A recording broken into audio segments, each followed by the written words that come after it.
محترم عزیز دوستو، بنی اسرائیل میں دو بھائی تھے جن میں ایک مسلمان اور دوسرا کافر تھا، اور تھے دونوں دریا کے شکاری، یعنی مچھلیوں کا شکار کیا کرتے تھے۔ کافر بت کو سجدہ کرتا، مگر جب مچھلیوں کے لیے دریا میں جال ڈالتا تو اس قدر مچھلیاں آ جاتی کہ ان کو کھینچنا مشکل ہو جاتا، مگر مسلمان کے جال میں صرف ایک مچھلی آتی اور اسی پر صبر کے ساتھ خدا کا شکر ادا کرتا۔ اتفاقاً ایک روز اس مسلمان کی بیوی اپنے مکان کی چھت پر گئی تو اس کی نظر کافر کی بیوی پر پڑی، جو زیور اور بہترین لباس سے آراستہ تھی۔ یہ دیکھ کر اس مسلمان کی بیوی کے دل میں وسوسہ پیدا ہو گیا کہ کاش میں بھی ایسی ہوتی۔ تو کافر کی بیوی بولی، تم اپنے شوہر کو آمادہ کر لے کہ وہ بھی میرے شوہر کے معبود یعنی بت کی عبادت کیا کرے، تاکہ تو بھی میری طرح مالدار ہو جائے۔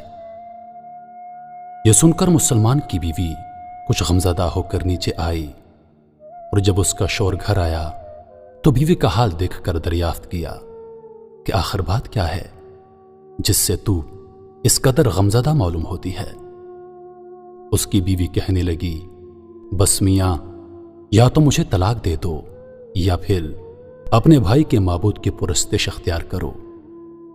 یہ سن کر اس کے شوہر نے کہا، خدا کی بندی خدا سے نہیں ڈرتی، ایمان کی دولت کے بعد یہ کفر کی باتیں کرتی ہے۔ وہ عورت بولی، بس اب مجھ سے زیادہ باتیں نہ بناؤ، میں ننگی پوجی نہیں رہ سکتی، جبکہ دوسری عورتوں خصوصاً تیرے بھائی کی بیوی کو میں دیکھ رہی ہوں کہ وہ زیورات اور عمدہ لباس سے آراستہ رہتی ہے۔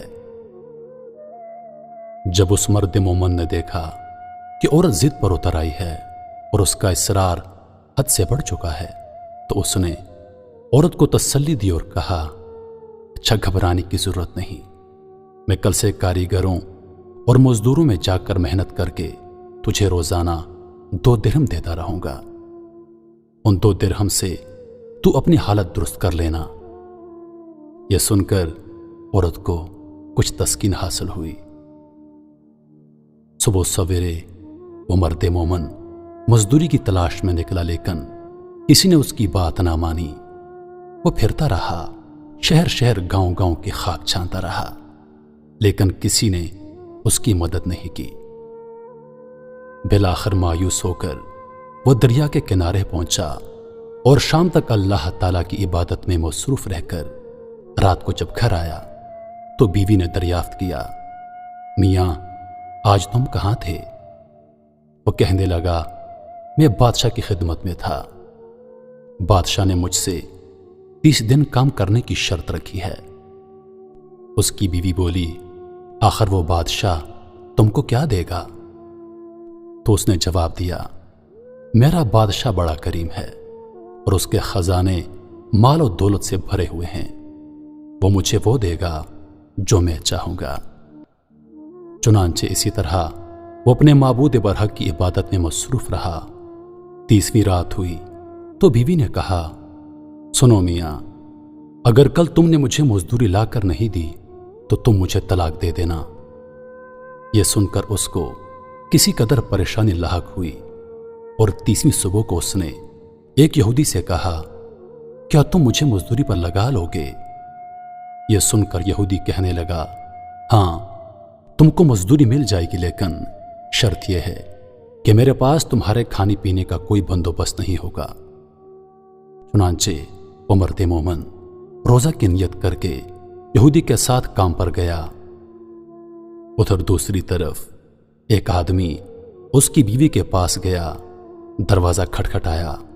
جب اس کی بیوی باہر نکلی تو اس آدمی نے اس کی بیوی کو 29 اشرفیاں دی اور کہا، یہ تمہارے شوہر کی مزدوری ہے، تمہارا شوہر 29 دن سے بادشاہ کے کام میں تھا، یہاں تک کہ تمہارے شوہر نے بادشاہ کو چھوڑ دیا۔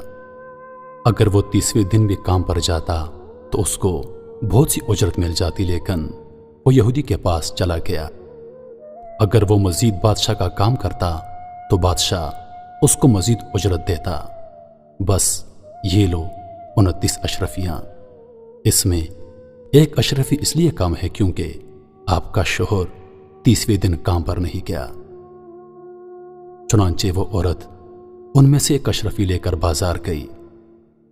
سنار نے جب اشرفی دیکھی تو 1000 درہم اس کی قیمت عورت کے حوالے کر دی۔ جب شام کو وہ آدمی گھر آیا تو عورت نے اس سے دریافت کیا، آج تم کہاں تھے؟ اس نے جواب دیا، آج میں ایک یہودی کے ساتھ کام پر تھا۔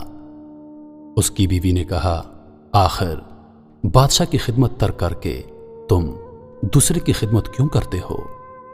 پھر اپنے شوہر کو اشرفیوں کا واقعہ سنایا، جس کو سن کر وہ مرد مومن روتے روتے بے ہوش ہو گیا۔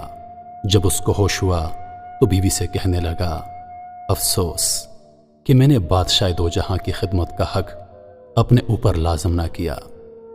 اس کے بعد اس آدمی نے عورت کو چھوڑ دیا اور پہاڑوں پر چلا گیا، جہاں خدا کی عبادت میں مصروف رہ کر بقیہ زندگی گزار دی، اور وہیں اس کا انتقال ہو گیا۔ محترم عزیز دوستو، اللہ کے خزانوں میں کوئی کمی نہیں، وہ بندے کو اس کی عبادت کا صلہ ضرور دیتا ہے، اگرچہ بعض دفعہ کسی حکمت کی بنا پر اس کے ہاں دیر ہو جاتی ہے، لیکن بہرحال اندھیر پھر بھی نہیں، وہ اپنے بندوں کو دیتا ضرور ہے۔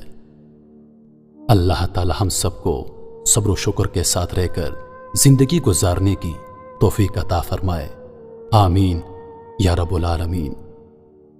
محترم عزیز دوستو، امید کرتا ہوں کہ ویڈیو آپ دوستوں کو پسند آئی ہوگی۔ ویڈیو پسند آ جائے تو لائک اور شیئر ضرور کر دیجیے گا، اور آنے والی ویڈیوز کے لیے ہمارے چینل کو سبسکرائب کر دیں اور ساتھ میں موجود بیل کے آئیکن کو دبا دیں تاکہ ہماری ہر نئی آنے والی ویڈیو سب سے پہلے آپ تک پہنچے۔ مجھے دیجیے اجازت، زندگی رہی تو اگلی بار ایک اور ویڈیو لے کر آپ کی خدمت میں حاضر ہوں گا۔ تب تک کے لیے خدا حافظ۔ اللہ پاک آپ سب کا حافظ و نگہبان۔ ہنستے رہیے اور ہمیشہ مسکراتے رہیے۔